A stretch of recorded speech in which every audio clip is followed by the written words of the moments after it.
মানে যুগে যুগে দীক্ষার প্রথাটা ছিল, কিন্তু ফর্মুলাটা অন্যরকম ভাবে। ঠাকুর বলছেন যে না দিয়ে খায় সে বিষ্ঠা খায়। কেউ শ্রীকৃষ্ণ ভজে, কেউ শ্রী চৈতন্য ভজে, কেউ রামকৃষ্ণ ভজে, মা কালী ভজে, তাদের নিয়েও তারা চলে।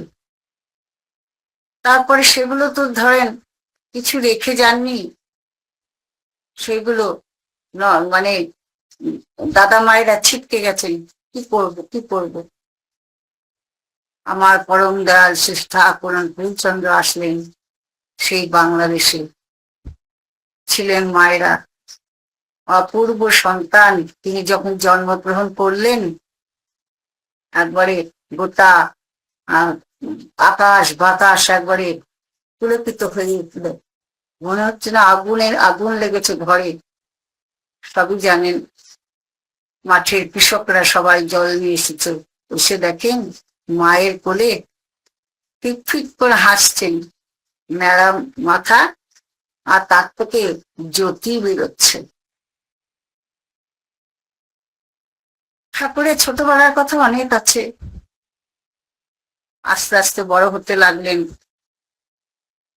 তারপরে ঘটনা তো বহু আছে। বাংলাদেশেও তিনি মানে প্রচুর ঘটনা ঘটিয়েছেন, আবার দেওঘরে এসেও তিনি স্বয়ং দয়াল আমার অনেক লীলা তিনি করে গেছেন যত কাল তিনি ছিলেন।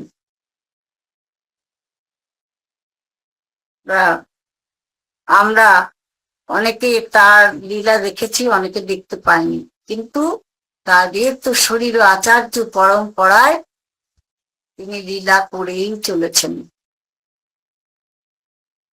আর তিনি তো আমার দয়াল এখন এসেছেন কি রূপে? সাদা মাটা বেশে, ভালোবাসার অস্ত্র নিয়ে। বধ করবো না কাউকে, এবার আর বধ কিছু নেই, কোনো অস্ত্র তার হাতে নেই, তার গায়েও কোনো, তার অঙ্গেও কোনো সাজ পোশাক কিচ্ছু নেই, সব মনের মধ্যে গেঁথে তিনি এসেছেন। তিনি সেই মায়ের পেটে থেকেই লীলা করতে করতে আসছেন। যখন তিনি হলেন বড়, আস্তে আস্তে বড় হলেন, মাকে দয়াল ঠাকুর বলছেন, ও মা আমাকে দীক্ষা দে, ও মা আমাকে দীক্ষা দে। মা তো অস্থির হয়ে যাচ্ছেন। মায়ের গুরুদেব সেই আপনার দয়ালবাগ, দিল্লি দয়ালবাগে হুজুর মহারাজ ছিলেন, তাকে জিজ্ঞেস করেছিলেন, ছেলে তো দীক্ষা নেবার জন্য পাগল হয়ে যাচ্ছে, কি করবো? তুই তো আছিস মা, তুই দে। সেই বার্তা শুনে তিনি ঠাকুরকে দীক্ষা দিলেন। ঠাকুর বললেন, ও মা এই নাম তো আমি তোর পেটে বসেই পেয়েছি মা গো। তাই বলছেন। আমার ঠাকুর জন অরণ্যের দেবতা, কোনো জঙ্গলের নয়, গুহার নয়, পাহাড়ের নয়, কিচ্ছু নয়। আমরা দেখতে পাচ্ছি দেওঘর এখন যাচ্ছি, উৎসবে যাচ্ছি, যেখানে যাচ্ছি একবারে লোকে লোকারণ্য, কোনো মারামারি নেই, ফাটাফাটি নেই, চুরি চামারি নাই, কিচ্ছু নেই। এই যে দেওঘরে যে উৎসবগুলো হয়, আগে তো কিছুই ছিল না, আগে কিছুই ছিল না। ওই একটা করে প্যান্ডেল হতো, আর ওই ওই যে বড় মার ঘর দিয়ে চারিপাশে যে বারান্দা, ওইখান দিয়ে লোক থাকতো, ওই কাঁঠাল তলায় লোক থাকতো, ওই আমতলায় যেতেন সেই বারান্দায় লোক থাকতো, সবখানে বারান্দায় বারান্দায় লোক থাকতো। ভক্তজন ঠাকুরের কাছে কাছে থাকতে চেয়েছে, তারা ওই এসেই সেখানে জায়গা নিত। আর জল বৃষ্টি হলে কষ্ট হতো, কিন্তু কষ্ট মনে করতেন না, ঠাকুরকে তারা এত ভালোবেসেছেন, তারা সব সময় ঠাকুরময় হয়ে থাক। আর আমরা এই ঘোর কলিতে এখন শশক ব্যস্ত সবকিছু নিয়ে, খাওয়া দাওয়া, ঘর বাড়ি, হেনা তেনা সব নিয়ে শশক ব্যস্ত। ঠাকুরের ঘর দেখেছেন? যে ঠাকুর যে ঘরে ছিলেন, সেই ঘরটা একটু খেয়াল করবেন, মেঝেটা ফাটা, সেইটা আবার সিমেন্ট দিয়ে পুঁটি দিয়ে রেখেছেন, তাও ভেঙে চুরে কিছু করতে পারেনি।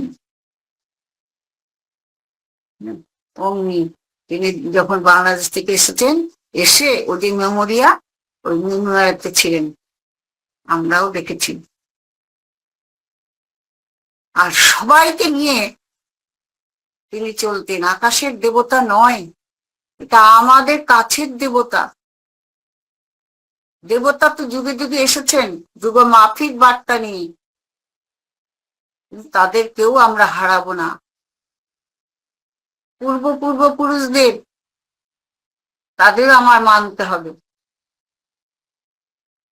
রামকৃষ্ণ, শ্রী চৈতন্য, রামচন্দ্র, যাকেই বলেন না কেন, তাকেও কিন্তু আমাদের সম্মান দিতে, আমাদের প্রণাম করতে হবে, সে আমাদেরও গুরু, কিন্তু যুগে যুগে আসা।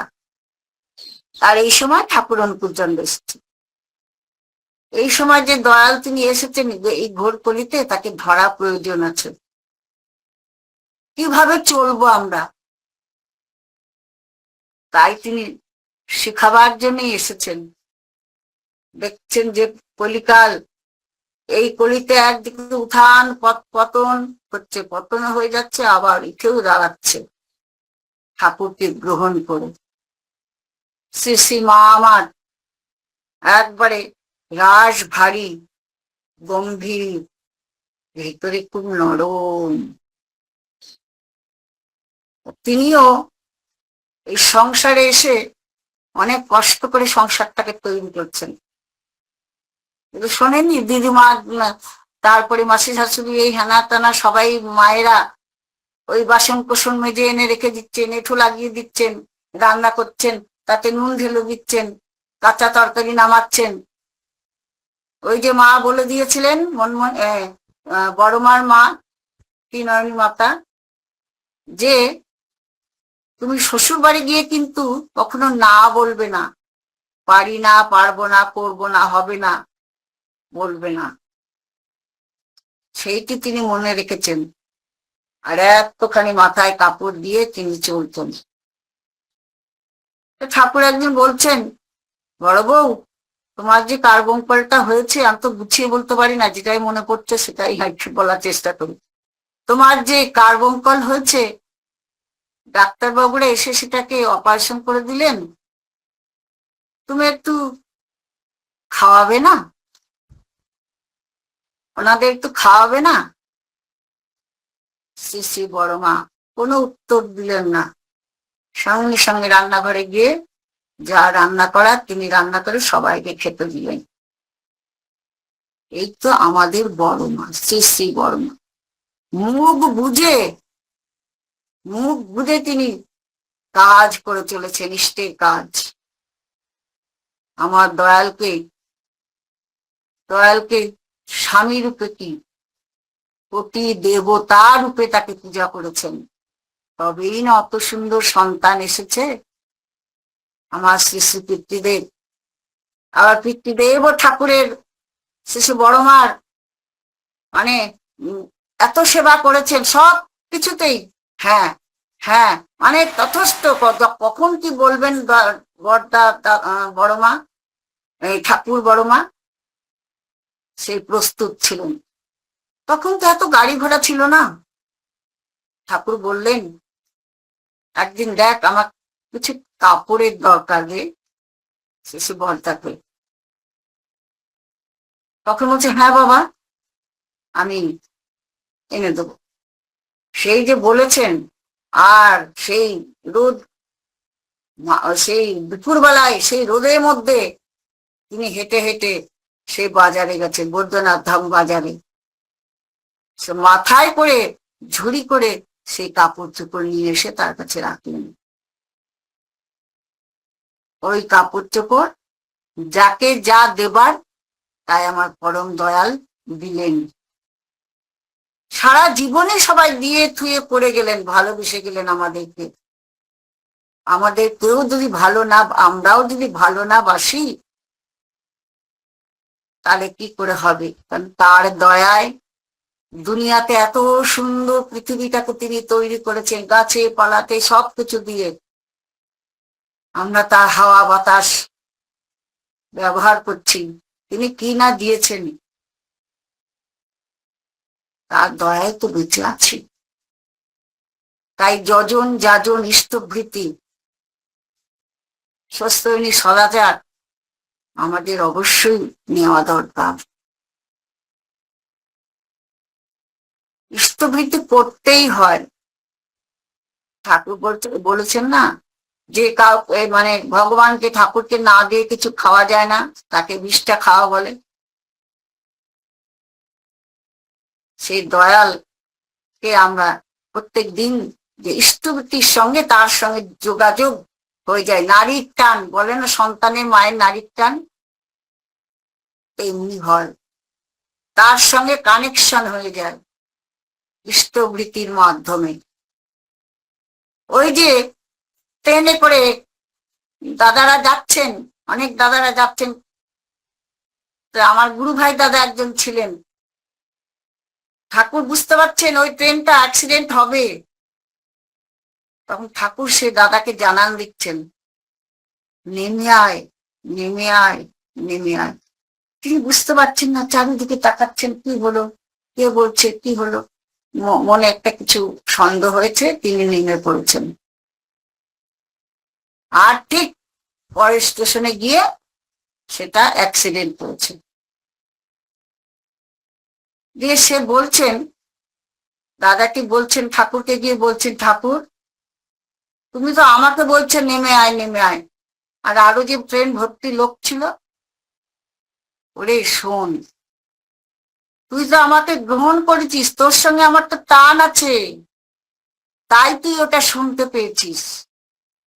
আর তারা গ্রহণ করেনি, তাদের সঙ্গে আমার তো সেই নারীর টানটা নেই। সেই জন্য ওনারা, আমি সবাইকে বলেছি ঠাকুর হচ্ছে মানুষ প্রেমী লোক, এই আমার দেওঘর হচ্ছে মানুষ গড়ার কারখানা। আমি সবাইকে বলেছি মনি, ওরা কেউ শুনতে পায়নি। ওই যে আমরা যে ইষ্টভৃতি মন্ত্রটা তার নিয়েছি, তার সঙ্গে আমরা জড়িয়ে পড়েছি, পরম পিতার সন্তান সবাই, কিন্তু আমরা তার দীক্ষা গ্রহণ করছি, তাই তার সঙ্গে আমাদের বাধা রয়ে গেছে। এইভাবে ঠাকুরের লীলার শেষ নেই, শ্রী শ্রী বরদার লীলার শেষ নেই। ঠাকুর যখন দেহ রাখলেন, তখন দেখলাম যে গাছের পাতাও নড়ছে না একটাও। কুকুরগুলো, ঠাকুরের বড়মার ঘরে কিন্তু কুকুর বলেন, বিড়াল বলেন, সবই কিন্তু তিনি পুষেছেন, তাদের খেতে দিয়েছেন, ওদের খাওয়ার জন্য আলাদা ভাত হতো, রান্না হতো, খেত।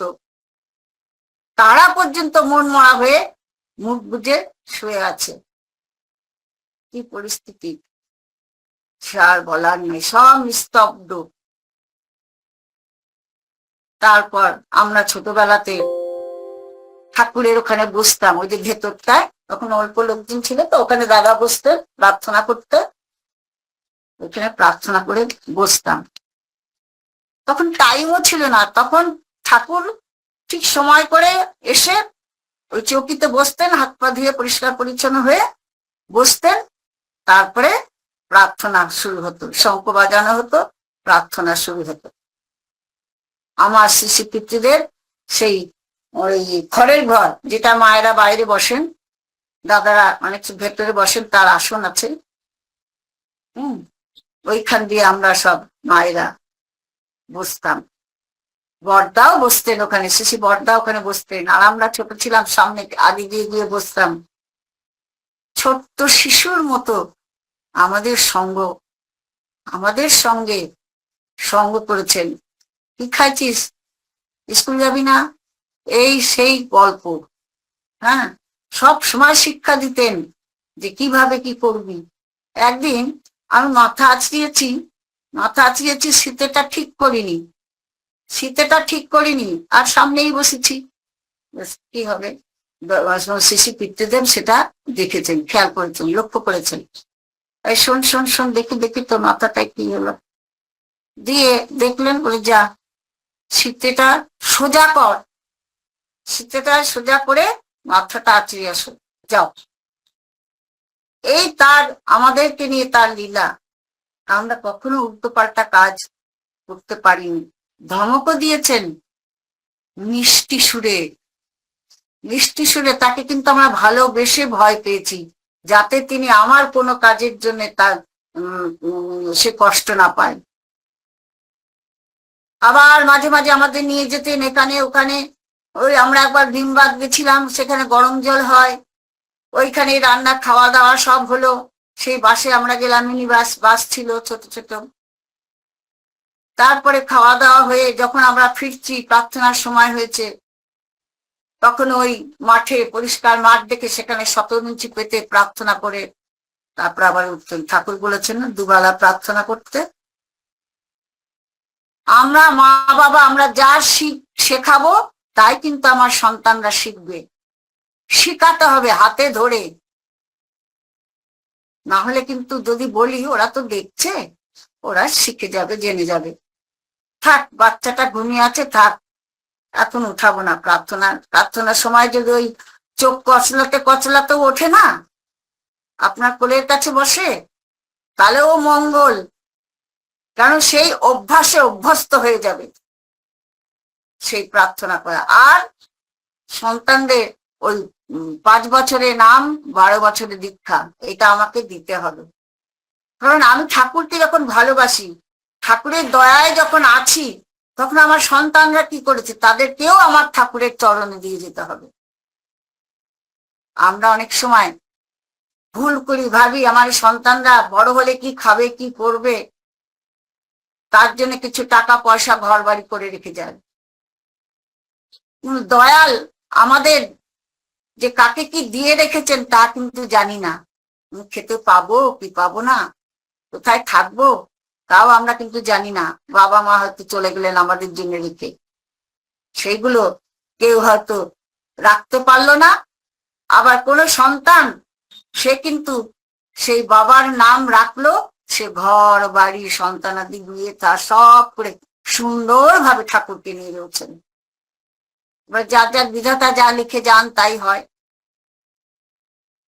তাই আমরা হচ্ছে নাম সম্পদটা যদি তাদের দিয়ে যেতে পারি, এই অভ্যাস সুঅভ্যাস গুলো যদি দিয়ে যেতে পারি, তাদের জন্য চিন্তা করতে হবে না। তাদের জন্য চিন্তা করার ভগবান আছেন, সে দয়াল আছেন। আমরা তো খালি চিন্তা করি, ভাবি। অনেক সময় অনেক এই যে শ্লোক আছে না, তুমি ভাববার কে, হ্যাঁ, ঠাকুর আছেন মাথার উপরে, তিনি যা করার করবেন। মনে থাকে না, সেটা বলতে পারলাম না গোপা। সেজন্য আমার সন্তানদের তার চরণে দিয়ে যাব। আর পরিবারে, যে পরিবারে আমি বউ হয়ে এসেছি, হয়তো দীক্ষা নিয়েছি কি দীক্ষা নেইনি, সে পরিবারের কেউ হয়তো দীক্ষিত নয়। জানেন তো, ঠাকুর বাড়ির এই যে ছেলেদের, দাদাদের, ঠাকুর বাড়ির দাদাদের এবং মায়েদের, মেয়েদের বিয়ে কিন্তু সব নন সৎসঙ্গী ঘরে হয়েছে। নন সৎসঙ্গী ঘরে তাদের অনেক কিছু সহ্য করতে হয়েছে। তারপর আস্তে আস্তে আস্তে আস্তে তারা সবাই দীক্ষা নিয়েছেন। হ্যাঁ, তা আমরা ভাবি যে নন সৎসঙ্গী ঘরে দেব না, এই কি করবে না করবে। কেন, একটা ভালো মানুষ হলে তো আমরা তাকে গুছিয়ে নিতে পারি, শিখিয়ে দিতে পারি, সেটাই ভয় পাই। আর ভাবি আমরা দীক্ষা নিয়েই কি কেউ সবাই মানুষ হতে পেরেছি? পারিনি সেইভাবে। পারলে আমাদের এই পৃথিবীতে এত অনিষ্ট থাকতো না, থাকতো না। কিন্তু যারা ঠাকুরকে গ্রহণ করেছেন তারা একরকম থাকে, আর যারা গ্রহণ করেননি তাদের মধ্যেও কিন্তু ভালো মানুষ আছে। সবাই যে খারাপ মানুষ তা কখনোই নয়। ঠাকুরেরই সৃষ্টি সব, জীব জগৎ, পাতা, মানুষ সবই কিন্তু তারই সৃষ্টি। দীক্ষা না নিলেও তারা ভালো আছেন। যদি দীক্ষা কোনো ক্রমে পেয়ে যান, তারা আরো সুন্দর হয়ে ওঠে, আরো সুন্দর হয়ে ওঠে। আর আমরা ঠাকুরকে গ্রহণ করেছি ভালো ভালো হবার জন্য। তিনি কি চান সেইটাকে লক্ষ্য করে আমরা চলবো। এখন যেমন আচার্যদের বলছেন যে ডিপির কাজ করুন, ডিপির কাজ করুন, আর কত মানুষ চলে গেছে ঠাকুরকে ছেড়ে, তারা কেমন আছে বাড়ি বাড়ি গিয়ে খবর নেন যে কেমন আছেন। আগেই কিন্তু দীক্ষার কথা, ইষ্টভূতির কথা বলবেন না, তার কাছে গল্প করবেন, মিশবেন। হ্যাঁ, সে যদি এক গ্লাস জল দেয় জলটা খাবেন। আমরা আগে তো অনেক কিছু মানা হয়েছে, এখন অনেক কিছু ছাড় হয়েছে, কারণ মানুষে ধরে রাখতে পারে না। ঠাকুর বলছেন ঠাকুরকে কোন রকম ধরে রাখতে হবে, ধরে রাখলে পরে আমরা মানুষ হতে পারবো। ধরে রাখা কি? ধরে রাখা কি ঠাকুরের ছবিটাকে বুকে নিয়ে চলবো? তা নয়, তার চলনটা, তার চলনটা, তার আচার আচরণ ব্যবহার কেমন ছিল সেইভাবেই কিন্তু আমাদের চলতে হবে। তাহলেই বলবে যে ওই দেখ রে অনুকূল ঠাকুরের শিষ্য যায়, ওর বাড়িতে চাল দিয়ে জল পড়ে, ভাতও খায় না দুবেলা, আর দেখ কত সুন্দর ধুতি পাঞ্জাবি পরে যাচ্ছে। ওই ছেঁড়াটা হলেও তার স্ত্রী সেলাই করে বেশ সুন্দর স্ত্রী করে দিয়ে তাকে সেই ঠাকুরের জায়গায় পাঠায়। ধর্মিনী, সংসারের বধূ, এরাই হচ্ছে সংসারের 14 আনাই তাদের দায়িত্ব। দায়িত্ব এক এক মা আছেন, মানে যাদের বিয়ে হয়, এক এক ঘর আছে, সেরকম সুষ্ঠু নয়, ঘর বাড়িও নাই আর সেরকম ভাবে গোছানোও নেই। এক এক মা আছেন, তাদের বিয়ে হলে তারা এসে সেই সংসারটাকে সুন্দর করে তোলে। মানতে হয়, শ্রদ্ধা ভক্তি করতে হয় যে আমি যেখানে এসেছি, মা বাবা কদিন সবাইকে যেতে হয়েছে শ্বশুর বাড়ি, সেই শ্বশুর বাড়িকে মানিয়ে নিয়ে চলতে হয়েছে। হ্যাঁ, মানিয়ে নিয়ে চলতে হয়েছে। সে তখন সেই সংসারটাকে এত সুন্দর করেছেন, তখন তার স্বামী বলুন, তার শ্বশুর শাশুড়ি বলুন, তারা তখন কি বলছে? বলছে বাবারে আমার এই বৌমা কি লক্ষ্মী, কত সুন্দর করে আমাদেরকে রেখেছেন, যত্ন করেন, কত সুন্দর করে ঘর সাজিয়েছেন, সেই ওই মাটিরই ঘর, তাও কি সুন্দর করে সাজিয়ে রেখেছেন। তিনি যদি দীক্ষিত হন, আর যদি কেউ দীক্ষিত না হন বাড়ির কেউ, এটাও বুঝিয়ে দিতে হবে যে আমি রোজ ইষ্টবৃত্তি করি, হয়তো তিনি পছন্দ করছেন না। হ্যাঁ, আমি কিন্তু সেই পয়সা, ওরা পছন্দ করছে না বলে আমি ইষ্টবৃত্তিটা কিন্তু বাদ দিতে পারি না। আমি ইষ্টের মঙ্গল বা আমার মঙ্গলের জন্য আমি ইষ্টবৃত্তি করি, আমার সংসারের জন্য আমি ইষ্টবৃত্তি করি, আমি তাকে ডাকি। ইষ্টবৃত্তি সবাই নিজেকে নিজেই করে নিতে হবে। যেমন আমরা খাওয়া দাওয়া যে যেমন খাই বলেই তো আমার পেটটা ভরে।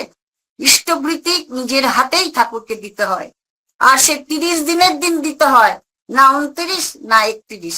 তবে ঠাকুর কিন্তু হাত পেতে থাকেন যে কখন আমার অমুকের ইষ্ট, মানে ওই যে ভরণ পোষণ যা আমরা ঠাকুরের জন্য দিই, ভোগ নিবেদন করি যা অর্থ দিয়ে, সেটা কখন আমাকে দেবে, আমাকে দেবে। আমি যদি চিন্তা করি আমি আজকে তো পারলাম না, কালকে নিয়ে যাবো, আরো তো দেন, সবাই তো ইষ্টবৃত্তি পাঠান। হ্যাঁ, সে তো তিনি গ্রহণ করেন, অবশ্যই তিনি গ্রহণ করেন, কিন্তু আমারটা তো ঠিক মতো গ্রহণ করতে পারলেন না, কারণ একদিন আগেও না, একদিন পিছনেও না। এইভাবে আমাদের ইষ্টবৃত্তিকে মানে যত্ন করে, শাড়ি গয়নার থেকেও যত্ন করে আমাদের রাখতে হবে ইষ্টবৃত্তির পয়সা। ইষ্টবৃত্তির পয়সা যদি হারিয়ে যায়, চুরি হয়ে যায়, যা হয়, ওগুলো কিন্তু ভিক্ষা করে নিতে হয়। ভিক্ষা করে নিয়ে একটা হবিষ্যান্ন করতে হয়, হবিষ্যান্ন করে ইষ্টবৃত্তি করবেন। ইষ্টবৃত্তি যে করে তার মর্মটা বোঝা যায় যে আমরা কত ভালো আছি। আবার কিছুদিন যাবৎ গেলে স্বস্তিটাও গ্রহণ করতে হয়। এই যে ঠাকুর মাছ মাংস খেতে বারণ করছেন, ওটার উপকার তো নেই, অপকার। তার ওই ঠাকুর বাংলাদেশে এক মুসলিম ভাই মাছ নিয়ে যাচ্ছে, এত মাছ ধরে, মানে মাছ কিনে ঝোলাতে ঝুলাতে নিয়ে যাচ্ছে। ঠাকুর তো দেখেছেন, ঠাকুর দেখে বলছেন ও ভাই, ওই মাছটা খেও না, মাছটা খেও না। শরীর ভালো থাকবে না। ও তাই কি শোনে? কত আনন্দ করে মাছ কিনে এনেছে, বাচ্চাদের পরিবারকে সব খাওয়াবে, তারপর তো যাই হোক এনে বেড়ে খাইয়েছেন। তারপরে সেই সন্ধ্যের সময় সবাই চলে এসেছে, ডাক্তার ঠাকুর তো ডাক্তারিও করতেন, ঠাকুরের কাছে চলে এসেছে। আর ঠাকুর আমাদের রক্ষা করেন, আমরা আর বাঁচবো না মনে হয়, যে এই আপনি বারণ করেছিলেন সেটা বারণটা শুনিনি। তাহলে ঠাকুর যা বলেন আর আচার্য পরম্পরায় যে রেখে গেছেন তাদের কথা আমার শুনতেই হবে, সেটা ঠাকুরের বলা, ঠাকুরের বলা সেটা শুনতে হবে। দেখেন না আজকাল দেওঘরে সব সময়, আগে তো পুজো উৎসবে সব লোকজন যেত বেশি বেশি, আর আমরা দেখতাম কি আনন্দ করতাম। এখন সব সময় লোক যাচ্ছে, সব সময় ভক্তরা যাচ্ছেন। আর শ্রী বর্দা যখন ছিলেন, ওই যে জন্মদিন, বর্দা জন্মদিন, ঠাকুরের জন্মদিন হতো, তখনও ফুল ফুল দিয়ে সাজানো হতো, কিন্তু এত উত্তম, মানে দিন দিন যা বাড়ছে, এত কিছু ছিল না। তা ওই জয় গুরু মা। হ্যাঁ হ্যাঁ, জয় গুরু।